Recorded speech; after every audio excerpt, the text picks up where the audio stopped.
ॐ अज्ञानतिमिरान्धस्य ज्ञानाञ्जनशलाकया चक्षुरुन्मिलितं येन तस्मै श्रीगुरुवे नमः।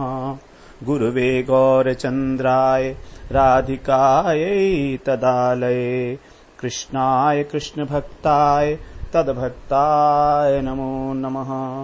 नमो विष्णुपादाय गुरुपृष्ठाय भूतले श्री श्रीमद्भक्तिवेदान्त माधव इति नामिने।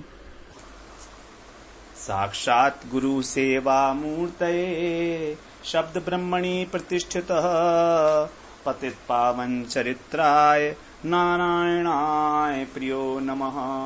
श्री कृष्ण रूपाय सुमंगलाय श्री गुरु कृपा विभूषिताय भावोल्लास भाव प्रदानाय नमामि तस्मै गुरुमाधवाय। वृन्दावनेश्वरि तवैव पदारविन्दम् प्रेमामृतैकमकरन्दरसौघपूर्णम् हृद्यर्पितम् मधुपते स्मरतापमुग्रम् निर्वापयतु परमशीतलमाश्रयामि। तवैवास्मि न जीवामि त्वया विना इति विज्ञाय देवी त्वं नय मां चरणान्तिके। श्रीकृष्ण चैतन्य प्रभो नित्यानंद श्री अद्वैत गदाधर शिव सदी गौरभक्त वृंद। हरे कृष्ण कृष्ण कृष्ण हरे हरे हरे राम राम राम हरे हरे। हरे कृष्णा। सर्वप्रथम मैं अपने गुरुपाद पद्म ओम विष्णुपाद अष्टोत्तर शत श्री श्रीमद् भक्ति वेदांत माधव गोस्वामी महाराज के चरण कमलों में अनंत कोटि दंडवत प्रणाम ज्ञापन करता हूं। हम लोग श्री बिलमंगल ठाकुर के द्वारा विरचित श्री कृष्ण कर्णामृतम का श्रवण कर रहे हैं। इसमें लोगों ने हमने 91 श्लोक में श्रवण किया कि कृष्ण के लिए आया जब कृष्ण जो हैं उनके मुखमंडल के ऊपर कपोल के ऊपर घर्म बिंदु पसीने की बूंदें आई हैं। और वो क्यों आई हैं? क्योंकि वो कोई माला गुंथन कर रहे हैं, किसी प्रकार का कोई गुंथन कर रहे हैं। तो माला नहीं, यहाँ पर ये वेणी गुंथन है, राधा रानी की जो वेणी है तो उसको गुंफन कर रहे हैं। इस प्रकार से हम लोगों ने श्रवण किया। अब धीरे धीरे इनके हृदय के अंदर जो है कृष्ण की मधुरता बड़े स्पष्ट रूप से उद्भासित होने लगी है। सहसा कृष्ण का अनंत माधुर्य सिंधु जो है उनके नेत्रों के आगे समुच्छलित हो उठता है और उस माधुर्य सिंधु में उनका जो चित्त है वो मग्न हो जाता है। अब किस प्रकार किस भाषा से उस माधुर्य सिंधु को प्रकट करें, उस माधुर्य सिंधु की एक बूंद को प्रकट करने के लिए कौन सी भाषा का प्रयोग करें, तो वो समझ में नहीं आया। जो अनुभूति मन में हो रही है उसको भाषा के द्वारा व्यक्त करना लगभग असंभव सा जानकर वो इस प्रकार से कृष्ण के माधुर्य का वर्णन कर रहे हैं। 92वें श्लोक में कह रहे हैं, मधुरम मधुरम वपुरस्य विभुर मधुरम मधुरम वदनम मधुरम मधुगंधि मृदु स्मित मितधो मधुरम मधुरम मधुरम मधुरम। कृष्ण का सब कुछ ही मधुर है। तो जब सब कुछ नहीं, कुछ शब्द नहीं मिलते हैं तो केवल मधुर ही मधुर कह दिया। तो इसका पद्यानुवाद ऐसे, इस विभू का विग्रह मधुर मधुर मधुराति मधुर वदनाब्दिंदु सर्वाधिक मधुर आहा इसका मधुमेघ भरा मुस्कान बिंदु। सबसे अधिक जो माधुर्य की पराकाष्ठा है वो हुई है कृष्ण के मधुर हास्य के अंदर। उनका जो मुस्कान है, उनकी जो स्मित है, मंद हास्य है, उसके अंदर ही उनका सबसे अधिक सर्वोत्कृष्ट रूप से माधुर्य प्रकाशित होता है। तो शब्दों का भी थोड़ा सा एक सीमा है। तो जब सीमा के अंदर उन शब्दों को नहीं बांध पाए, तब फिर बाद में केवल मधुर मधुर ही कहते रह गए, कोई भाषा खोज नहीं पाए, कोई शब्द खोज नहीं पाए। तो वही बात यहां पर कह रहे हैं कि जो विभु हैं, जो कृष्ण हैं, अर्थात जो व्यापक रूप से अत्यंत माधुर्यमय हैं, ऐसे सर्वसमर्थ हैं, व्यापक हैं और सहज रूप से ही सौंदर्य और माधुर्य की निधि हैं। यहां पर विभु शब्द के कई अर्थ बताए थे।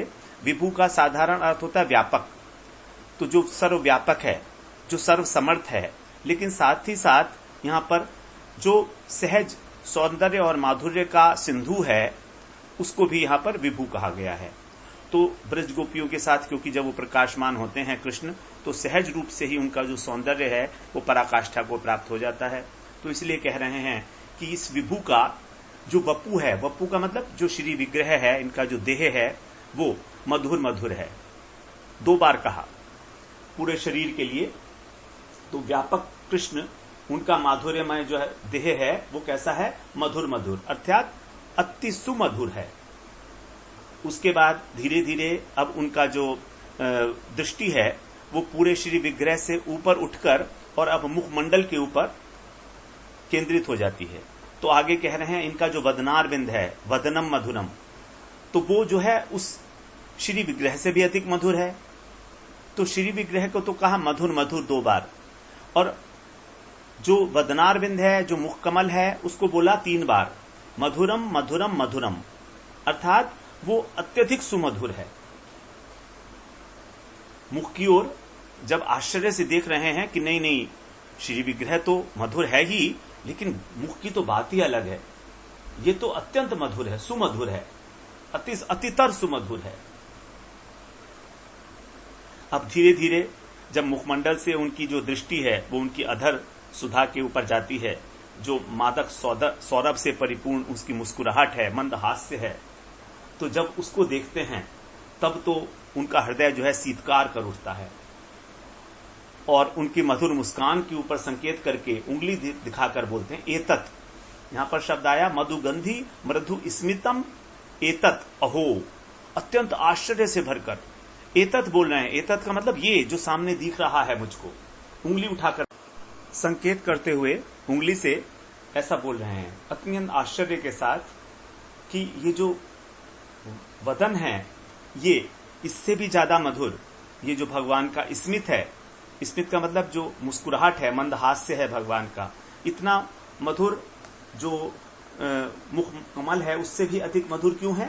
उसका कारण है कि इट इज मधुगंधी मृदु, मधुगंधी, मधु मतलब इसके अंदर मधुरता है और इसके अंदर गंधी माने सौरभ भी है।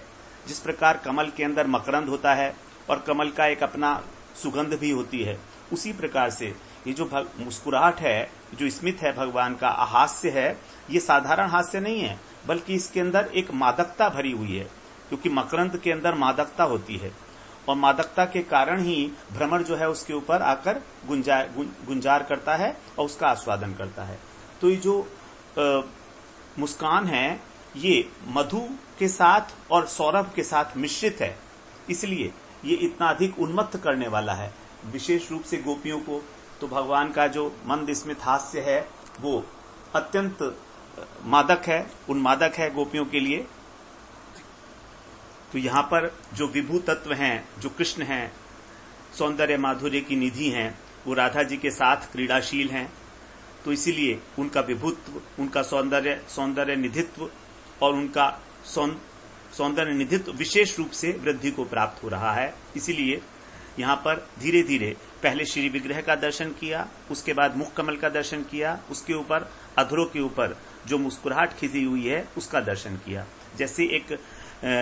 जैसे एक वीडियो बनाने वाला व्यक्ति पहले लॉन्ग शॉट लेता है, पूरा का पूरा जो है फ्रेम में आ जाता है जितना दृश्य है प्रकृति का, उसके बाद फिर उसको धीरे धीरे शॉर्ट करता चला जाता है। उसी प्रकार से यहाँ पर जो है बिलमंगल ठाकुर मानो पहले पूरा श्री विग्रह का दर्शन करके फिर धीरे धीरे उनकी मुस्कुराहट पर आकर जो है केंद्रित हो गया उनका मन। राधा सुधा निधि में भी राधा जी के जो माधुर्य का वर्णन इसी प्रकार से किया गया है। तो उसमें कहते हैं तन्नः प्रतीक्षण चमत्कृत चारु लीला लावण्य मोहन महामधुरांग भंगी राधाननम हि मधुरांग कला निधाना माविर्भविष्यति कदा रस सिंधु सारम। दादाजी के मुख सौंदर्य का वर्णन है यहाँ। उन्हीं के दर्शन के लिए अभिलाषा प्रकट करते हुए कह रहे हैं कि आपका जो प्रतिक्षण चमत्कारपूर्ण सुंदर लीलाओं के लावण्य से मोहित करने वाला और आपके जो महामधुर अवयव हैं नेत्र इत्यादि, उन सब की भंगिमाओं से युक्त होकर जो काम कला का एकमात्र आश्रय है श्री राधा जी का मुख कमल, जो कि रस रूपी सागर का भी सार है, रस सिंधु सारम, ऐसा जो सार है वो मेरे समक्ष कब प्रकट होगा।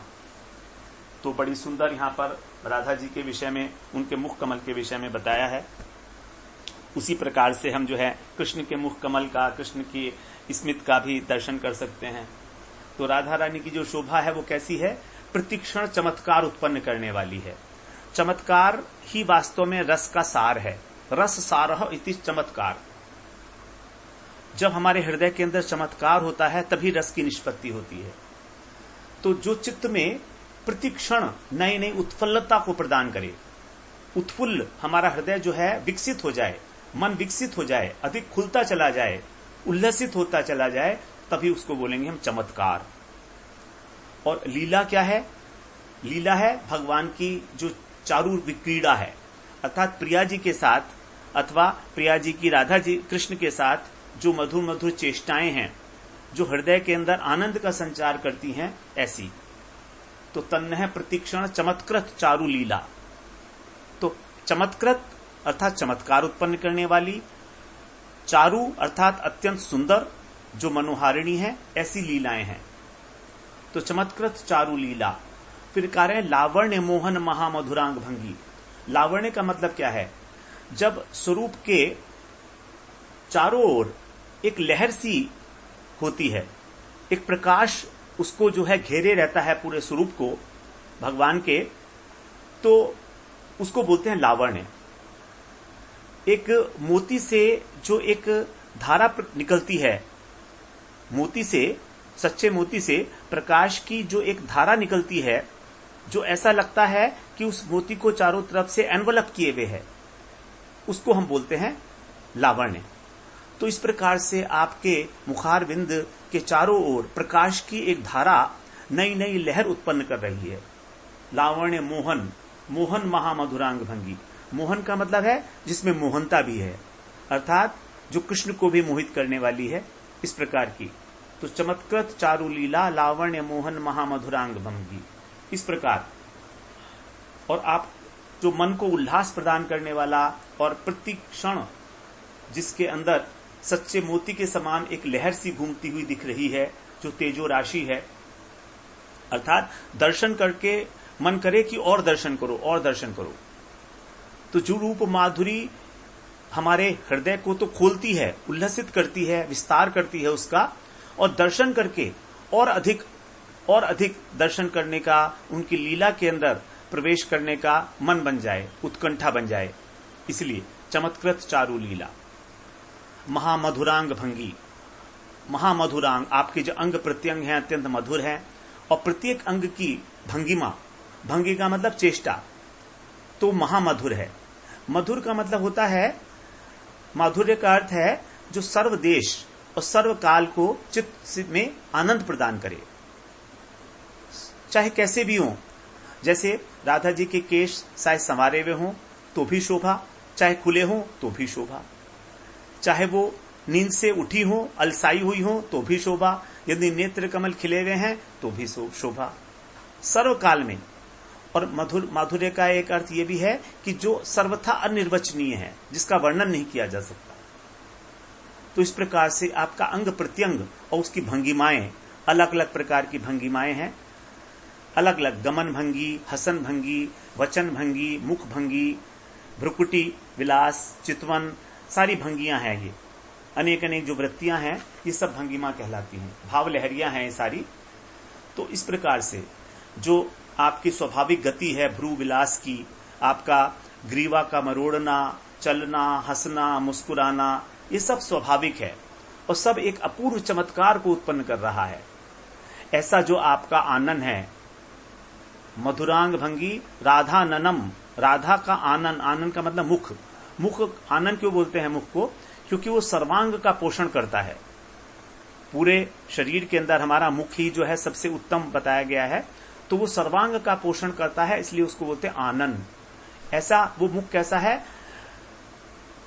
राधा ननम ही मधुरांग निदान भंगी, कला निधान। कला निधान कौन है? चंद्रमा, क्योंकि चंद्रमा के अंदर 16 कलाएं हैं, तो उस चंद्रमा से भी अत्यधिक मधुर है। चंद्रमा में तो दोष है, धब्बा है, लेकिन आपका मुखचंद्र निष्कलंक चंद्रमा के भांति है।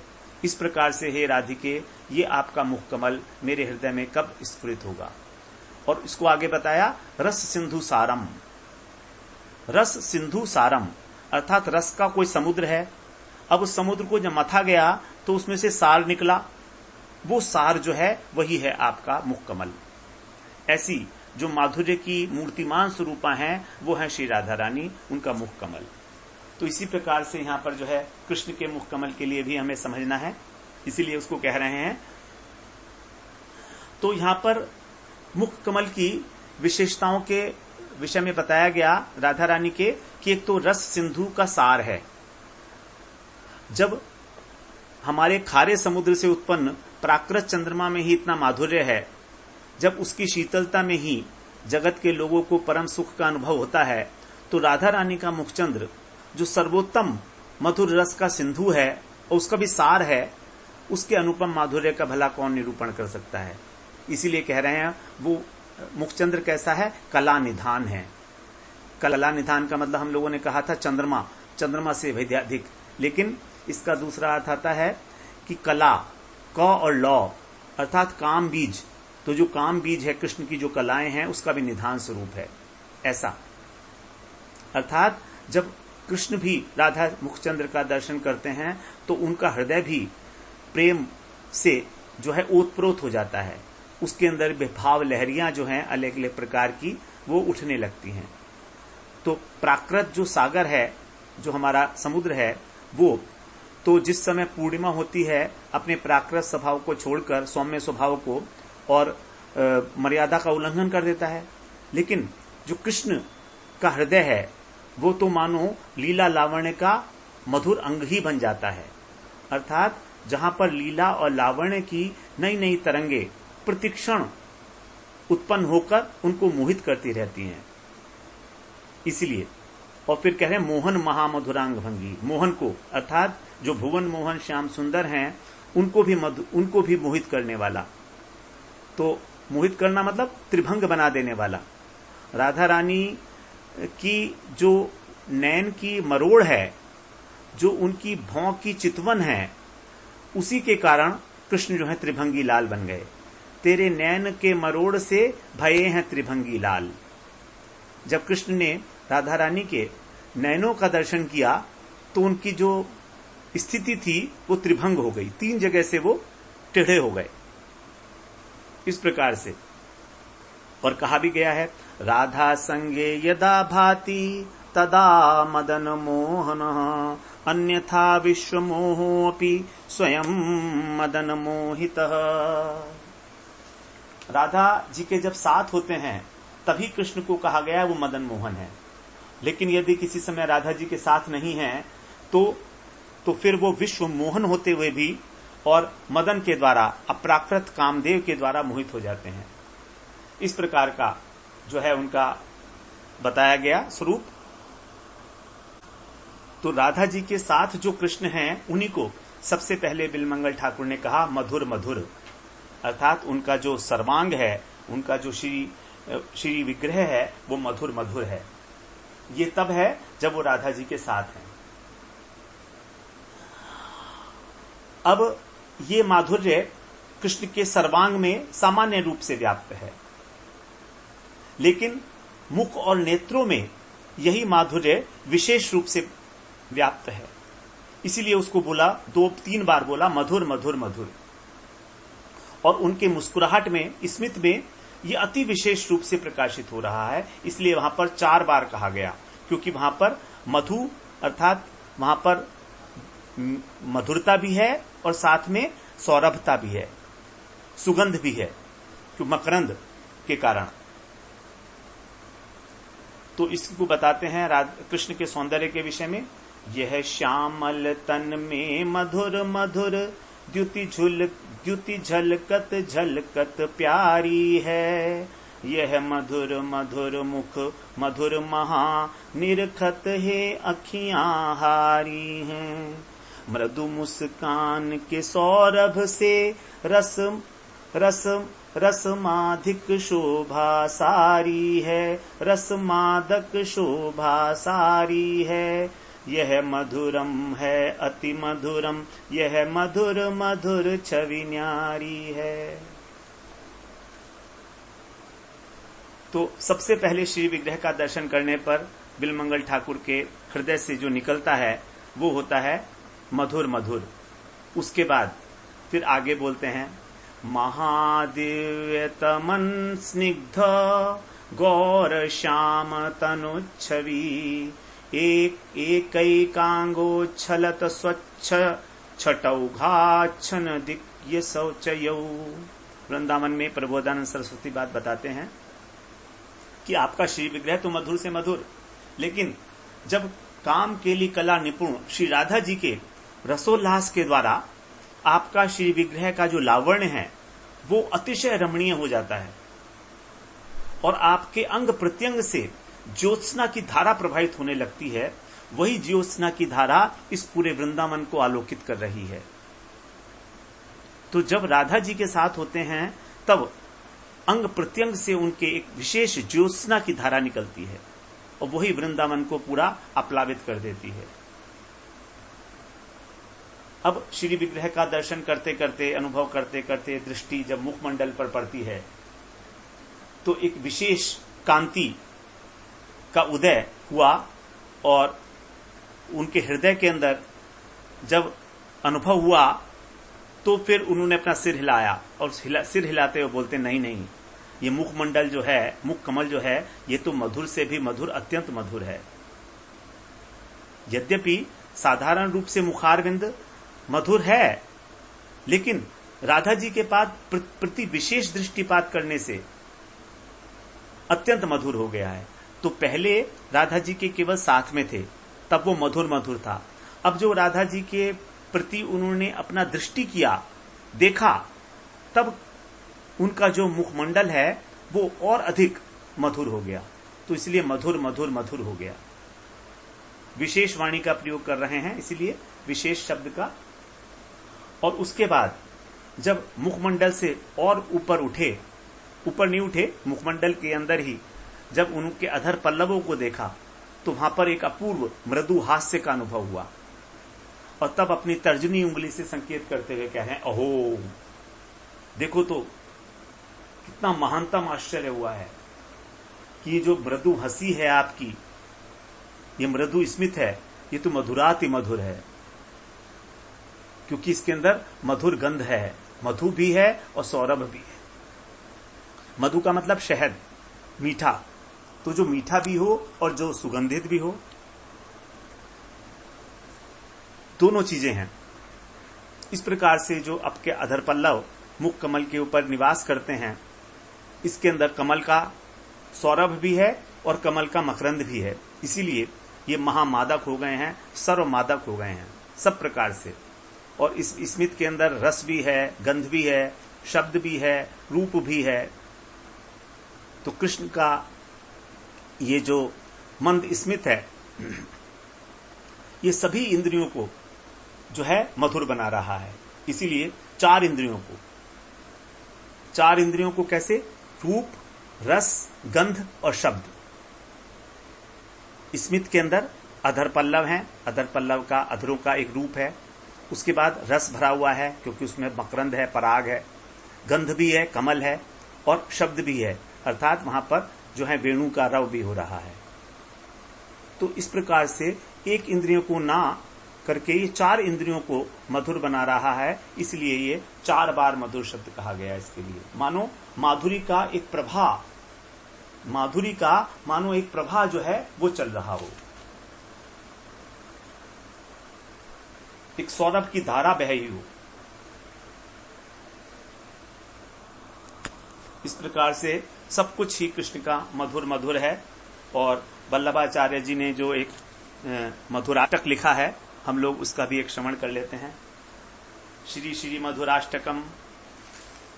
अधरम मधुरम वदनम मधुरम नयनम मधुरम हसितम मधुरम हृदयम मधुरम गमनम मधुरम मधुराधिपतेरखिलम मधुरम वचनम मधुरम चरितम मधुरम वसनम मधुरम वलितम मधुरम चलितम मधुरम भ्रमितम मधुरम मधुराधिपतेरखिलम मधुरम वेणुर्मधुरो रेणुर्मधुर पाणिर्मधुरः पादौ मधुरौ नृत्यं मधुरं सख्यं मधुरं मधुराधिपतेरखिलं मधुरम् गीतं मधुरं पीतं मधुरं भुक्तं मधुरं सुप्तं मधुरं रूपं मधुरं तिलकं मधुरं मधुराधिपतेरखिलं मधुरं करणं मधुरं तरणं मधुरं हरणं मधुरं रमणं मधुरं वमितं मधुरं शमितं मधुरं मधुराधिपतेरखिलं मधुरं गुञ्जा मधुरा माला मधुरा यमुना मधुरा वीची मधुरा सलिलं मधुरं कमलं मधुरं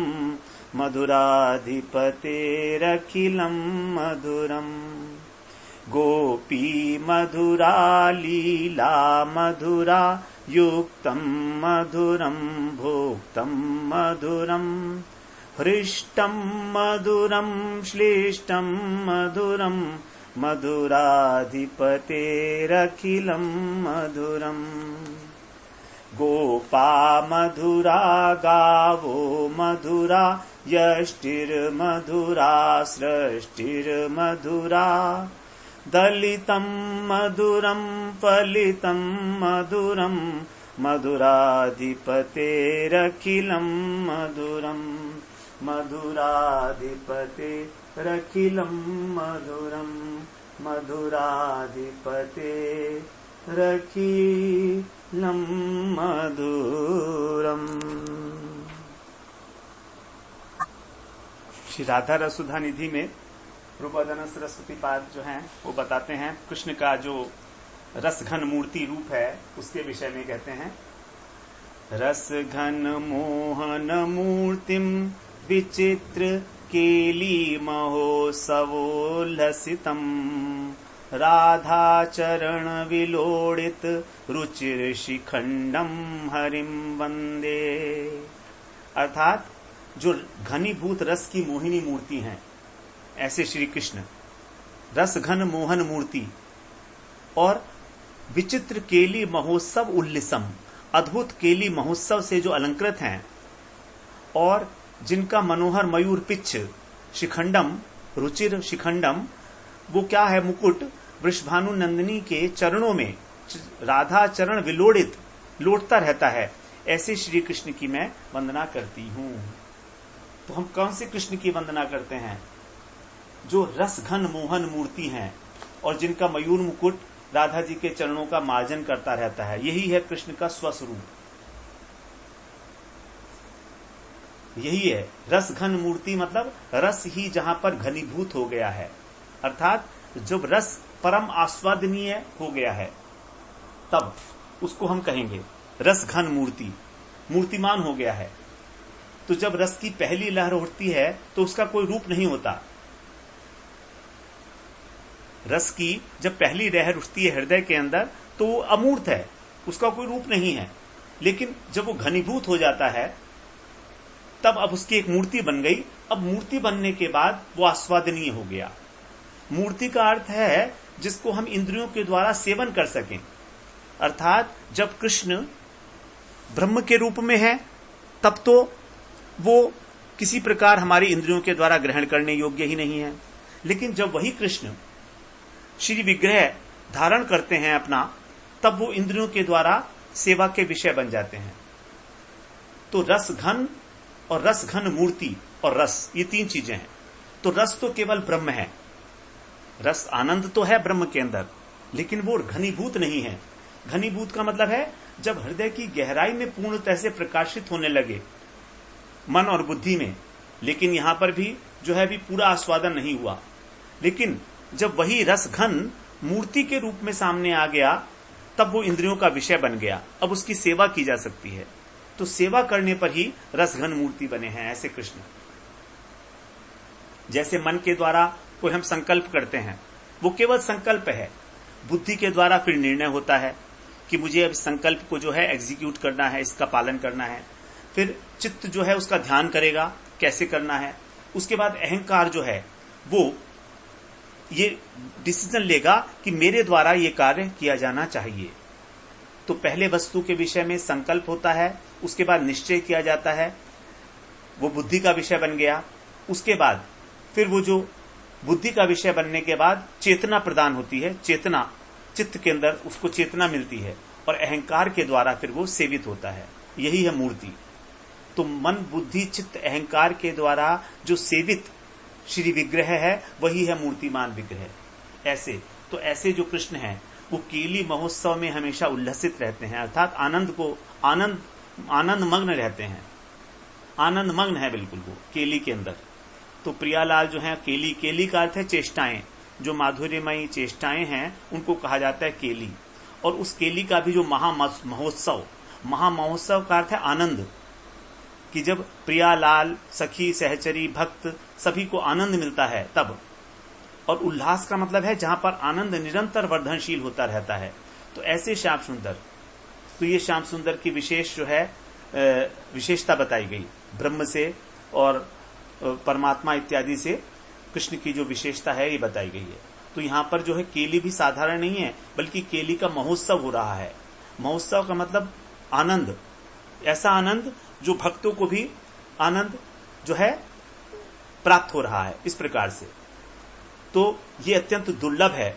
ऐसे जो श्री कृष्ण हैं वे साधारण मनुष्य के लिए, सबके लिए तो बड़े दुर्लभ हैं, लेकिन राधा जी के चरणों में जो है उनका मुकुट विलोलित होता रहता है। यही है विशेषता, इस केली की विशेषता ही यही है कि यहां पर जो है कृष्ण भी राधा जी को समर्पित भाव से और निकुंज निभृत के अंदर उनके चरणों को पलोटते हैं। ऐसे इस कृष्ण की मैं वंदना करता हूं। तो इस प्रकार से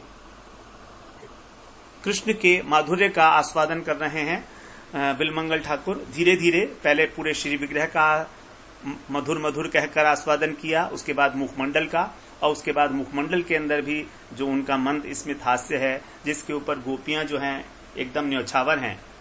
गोपियां जब एक बार भी कृष्ण का मुस्कान देख लेती थी तो उनका सारा का सारा जो चित्त था वो उनके हाथ से निकल जाता था।